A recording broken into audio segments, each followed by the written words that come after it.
তাকবীর, নারায়ে তাকবীর।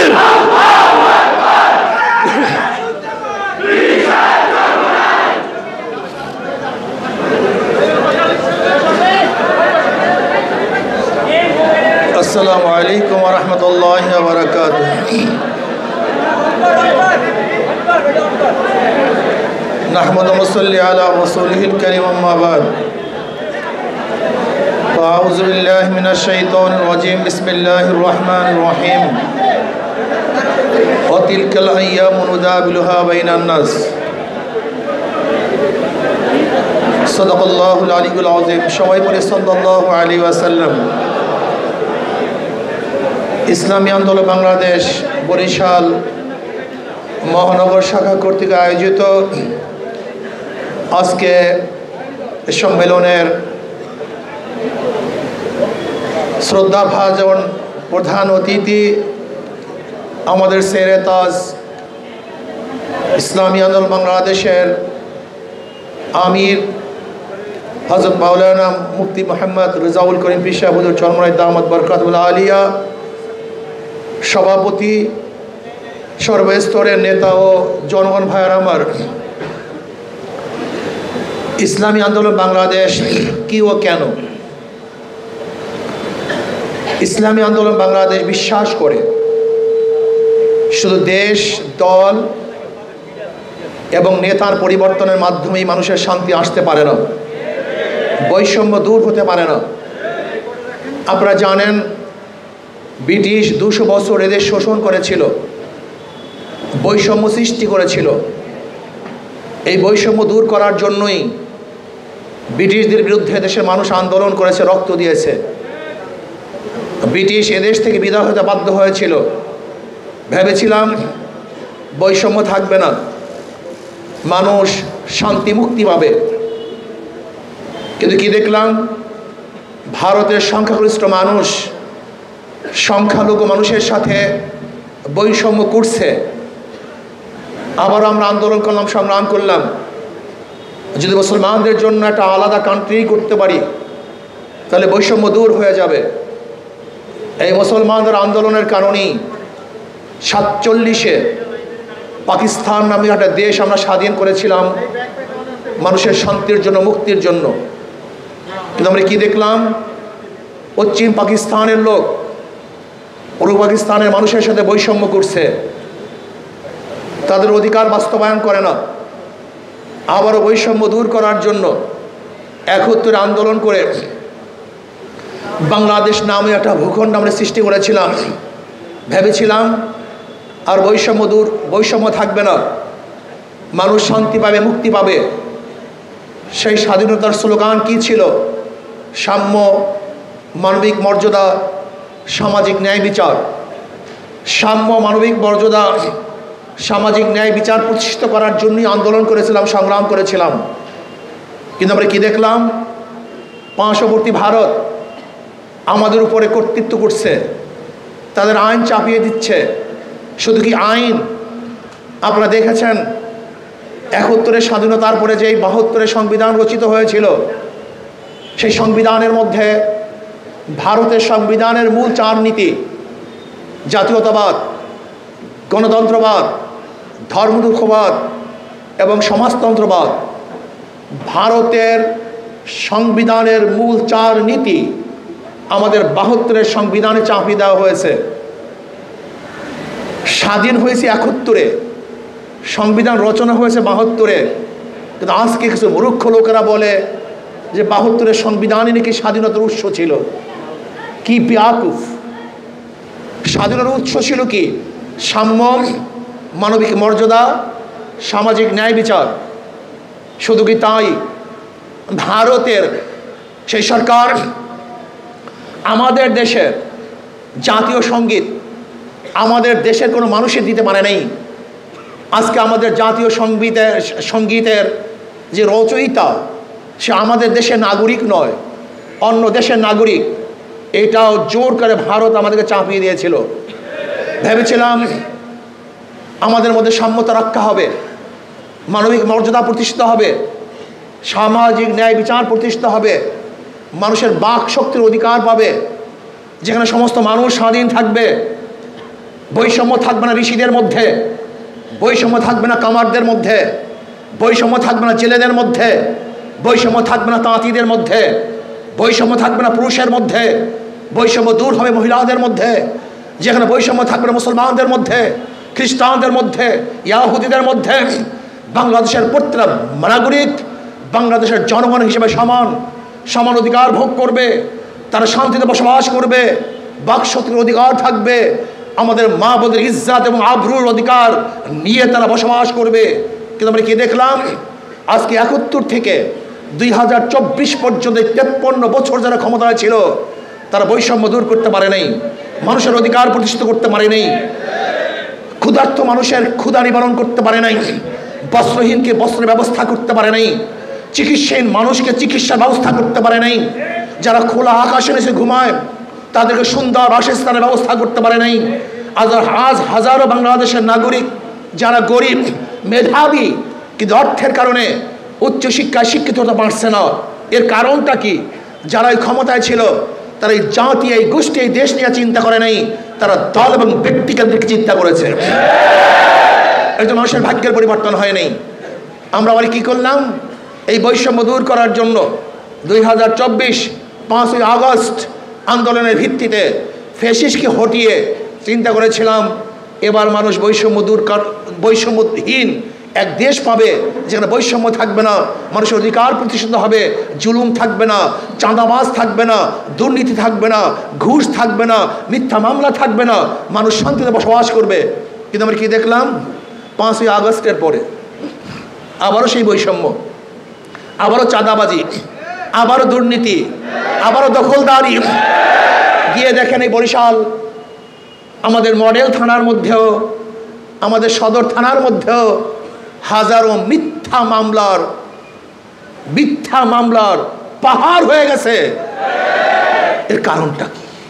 মানুষ শান্তিতে নেই, মুক্তি পায় নেই। এর কারণ হলে এই দেশ পরিবর্তন, দল পরিবর্তন এবং নেতা পরিবর্তনের মাধ্যমেই মানুষের শান্তি আসতে পারে না। শুধু চাঁদার চেহারা পরিবর্তন হয়েছে, চাঁদার পরিবর্তন হয়নি। দুর্নীতি হাত পরিবর্তন হয়েছে, দুর্নীতি বন্ধ হয়নি। এতদিন চাঁদা তালাশ করছে লেন্টু, এখন চাঁদা নাই ফেন্টু। এখন দুর্নীতি করছে কেন্টু, এখন দুর্নীতি করে মিন্টু। ব্যাস, শুধু ব্যক্তির পরিবর্তন। আমি চ্যালেঞ্জ দিয়ে বললাম ১,০০০ বার দল পরিবর্তন করবেন, ৫,০০০ বার নেতা পরিবর্তন করবেন, আপনারা সবুজ বাংলা দেখবেন, স্বর্ণের বাংলা দেখবেন, আপনারা ডিজিটাল বাংলা দেখবেন, আমরা নতুন বাংলা দেখবেন, স্মার্ট বাংলা দেখবেন, ভাগ্যের পরিবর্তন দেখবেন না, কোনোদিন না। এর মূল কারণ বলে গেছেন আমাদের শাইখ মুর্শিদ নওয়ারুল্লাহ মারকাদাহু। তিনি কি বলেছেন? মাদার গাছ লাগিয়ে আমের আশা করা যায় না, তেঁতুল গাছের মাধ্যমে মিষ্টি ফলের আশা করা যায় না, চোর ডাকাত বদমাশ এবং গুন্ডাদের মাধ্যমে গুন্ডামি বন্ধ করা যায় না, খুনিদের মাধ্যমে খুন বন্ধ হয় না, দুর্নীতিবাজের মাধ্যমে দুর্নীতি বন্ধ হয় না। যতক্ষণ পর্যন্ত আদর্শ নীতিবান মানুষ শাসক না হবে, যারা আল্লাহকে ভয় করবে, আল্লাহর সামনে দাঁড়িয়ে হিসাব দেওয়ার দিনকে ভয় করবে, এরকম নেতা যতদিন পর্যন্ত নেতৃত্ব প্রদান না করবেন, হাজারো আন্দোলন করবেন, রক্ত দিবেন, কিন্তু মানুষের ভাগ্যের পরিবর্তন হবে না। এর জন্যই মানুষ আন্দোলন করছে। ২৪-এর আন্দোলনে মানুষ জীবন দিয়েছে। আমাদের জীবনের মায়া ত্যাগ করে রাস্তায় ছিলাম, স্ত্রীর কাছে বলেছিলাম, বাচ্চাদের কাছে বলেছিলাম হয়তো আর ফিরতে পারবো না, কিন্তু এদেশের থেকে দুর্নীতি উৎখাত করবই করবে ইনশাআল্লাহ, জুলুমের অবসান করবই করবে ইনশাআল্লাহ, মানুষের ভাগ্যের পরিবর্তন করবই করবে ইনশাআল্লাহ। আপনারা জানেন ৫ই জুলাই এই টাউন হল থেকেই আমরা প্রথম ঘোষণা দিয়েছিলাম বৈষম্য বিরোধী আন্দোলনের সাথে আমরা সম্পৃক্ত আছি, থাকবো, ছিলাম। আমরা ছিলাম সামনের কাতারে। যেই সমস্ত দলের হাজারো মহাসচিবরা ঘোষণা দিয়েছিল বৈষম্য বিরোধী আন্দোলনের সাথে আমরা সম্পৃক্ত নই, আজকে তারাই লুট করবে, তারাই দখলদারি করবে। আর আমরা যারা রক্ত দিয়েছি, জীবন দিয়েছি, অংশগ্রহণ করেছি, আমরা তাদের দখলদারি বন্ধ করতে পারবো না। আমাদের আন্দোলন সাকসেস হয় না, আন্দোলন আবার করতে হবে, সংগ্রাম আবার করতে হবে। রাস্তা ছাড়া যাবে না, রাজপথ ছাড়া যাবে না, রাজপথে থাকতে হবে। এই গুন্ডা মস্তান এবং দুর্নীতিবাজদেরকে বাংলাদেশ থেকে উৎখাত করে রাখ পর্যন্ত রাজপথ ছাড়বে না ইনশাআল্লাহ। নহে সমাপ্ত কর্ম আমাদের, অবকাশ কোথায় বিশ্রামের? এখনো জুলুম চলতেছে, অত্যাচার চলতেছে। এখন পর্যন্ত বিচারালয়গুলি স্বাধীন নয়, বিচারালয় স্বাধীন নয়। যারা ক্ষমতা আছে তাদের দিকে তাকিয়ে তারপর রায় লিখতে হয়। এই বিচারালয় আমরা চাই না, আমরা বিচারকদের স্বাধীনতা চাই। যদি কোনো আওয়ামী লীগের লোককেও বিচারালয় মুক্তি দেয়, আইনের ফাঁকেরা বের হয়ে যায়, সমস্যা কোথায়? আর আমিও যদি আইনের মাধ্যমে আটকা পড়ি, সমস্যা কোথায়? আমি বলবো বিচারকদেরকে স্বাধীন দিতে হবে, তারা তাদের ইচ্ছা অনুযায়ী বিচার করবে। প্রেশার ক্রিয়েট করা যাবে না। যদি বিচারের উপর আপনি প্রেশার ক্রিয়েট করেন তাহলে মনে করতে হবে যে এই কূপ আপনি খনন করেছেন, এই কূপেই আপনি পড়বেন। যেরকম আওয়ামী লীগ গোটা বিচারালয়ের স্বাধীনতাকে হরণ করেছিল, তার হরণ যদি না করত, বিচারকদের স্বাধীনতা দিত, আজকেও তাদেরকে ধুকে ধুকে জেলখানায় মরতে হইতো না। কিন্তু যারা স্বাধীনতার হরণ করেছিল, আজকে সেই খাদের মধ্যে তারাই পড়তেছে। আজকেও যারা ক্ষমতা আছেন, আপনারাও যদি বিচার বিভাগকে স্বাধীন না করেন তাহলে মনে করতে মান হাফারা হুফেরাও, যে কুয়া খুদে সেই কুদায় আপনাকেই পড়তে হবে। এর জন্য বিচার স্বাধীনতা চাই, বিচারকদের স্বাধীনতা চাই। তারা বিচার করবে স্বাধীনভাবে, কারোর দিকে তাকিয়ে তারা বিচার করতে পারবে না। আমরা স্বাধীনতা চাই প্রত্যেকটা মানুষের, আমরা স্বাধীনতা চাই প্রত্যেকটা গোষ্ঠীর, আমরা স্বাধীনতা চাই এই বাংলাদেশের জনগণের। এই বাংলাদেশের জনগণের স্বাধীনতার জন্য প্রয়োজন হলো ইসলাম। ইসলামের বাহিরে কেউ স্বাধীন করতে পারে না, কাউকে তার অধিকার প্রতিষ্ঠা করতে পারে না। এর জন্য ইসলামকে যদি আমরা প্রতিষ্ঠা করতে পারি, আদর্শবান ব্যক্তিকে যদি ক্ষমতায় বসাতে পারি, তাহলে এদেশের মানুষ শান্তি পাবে, মুক্তি পাবে। আজকে পিলখানা বিডিআর হত্যা, এটা পরিকল্পিত ছিল। পিলখানার বিডিআর হত্যার পরিকল্পিত ছিল। হাজারো নির্দোষ মানুষ জেলখানায় ধুকে ধুকে মরছে, হাজারো নির্দোষ বিডিআররা চাকরি হারিয়েছে। আমি অন্তর্বর্তী সরকারকে বলবো, পিলখানার ঘটনাকে সুষ্ঠু তদন্ত করে যারা দোষী তাদেরকে শাস্তির ব্যবস্থা করুন, আর যারা দোষী না তাদেরকে ছেড়ে দেওয়ার ব্যবস্থা করুন। আমি বলবো অন্তর্বর্তী সরকারকে শক্ত হাতে দেশ পরিচালনা করেন। কে ক্ষমতায় আসবে? অনেকেই ভেবেছেন যে আমরা ক্ষমতায় আসতেছি। আপনি কি ভেবেছেন 2024-এর 5ই আগস্টের আগের অবস্থা আর 2024 5ই আগস্টের পরের অবস্থা এক না। মানুষ আর বোকা শোকা নাই, মানুষ কোনো গাধা নাই যে আগে অমুক মার্কায় ভোট দিয়ে আসছি এখনো ভোট দেব, সে চিন্তা দূর করেন। এখন মানুষ দেখবে কোন দলের মধ্যে দুর্নীতিবাজ নাই, গুন্ডা নাই, বদমাশ নাই, খুনি নাই, ধর্ষক নাই, মানুষ সেই দলকে গ্রহণ করবে। কোন গুন্ডা এবং লুটেরা চাঁদাবাজকে দেশে মানুষ ভোট দেবে না ইনশাআল্লাহ। আমি অন্তর্বর্তী সরকারকে বলবো, পিআর সিস্টেম নির্বাচন করুন, পিআর সিস্টেমে নির্বাচন দেন, সংখ্যানুপাতিক হারে নির্বাচন হবে, প্রত্যেকটা মানুষ মার্কায় ভোট দেবে। যদি মার্কায় ভোট দেওয়ার ব্যবস্থা করুন, তাহলে কালো টাকার সরাসরি হবে না, পেশি শক্তি ব্যবহার করবে না, মানুষের অধিকার বাস্তবায়ন হবে, প্রত্যেকটা মানুষের ভোট কাজে লাগবে। এর জন্য আমি অন্তর্বর্তী সরকারকে বলবো, অবশ্যই পিআর সিস্টেমে নির্বাচন দিতে হবে। প্রিয় ভাইয়ের আমার, বরিশালের মানুষ, আমি শুধু শেষে একটা বার্তা দিতে চাই। সেই বার্তাটা কি? যারা ধানের শীষে নির্বাচন করে তারা নিজেরা ধান কাটতে পারে না, যারা নৌকায় নির্বাচন করে তারা নৌকা চালাতে পারে না, যারা নাঙ্গল প্রতীক নিয়ে নির্বাচন করে তারা নাঙ্গল নিজে বইতে পারে না, যারা কুঠার কাস্তে নিয়ে নির্বাচন করে তারা নিজেরা লাকড়ি ফাটতে পারে না, ধান কাটতে পারে না, যারা গরুর চাকা নিয়ে নির্বাচন করে তারা গরুর গাড়ি চালাতে পারে না। কিন্তু হাত পাখা এমন এক প্রতীক, যে নির্বাচন করে সেও চালাতে পারে, যারা সমর্থন করে তারাও নাড়তে পারে।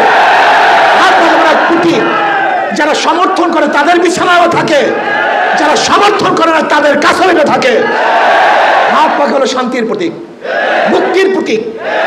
হাত পাখা এমন এক প্রতীক ইলেকট্রিসিটি ফেল করবে, কিন্তু হাত পাখা আপনাকে ছুড়ে চলে যাবে না, সে ফেল করবে না। এটা শান্তির প্রতীক।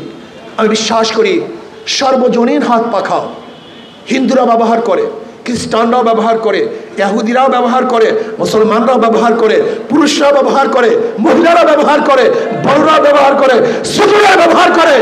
সমস্ত মানুষের প্রতীক হলো হাত পাখা।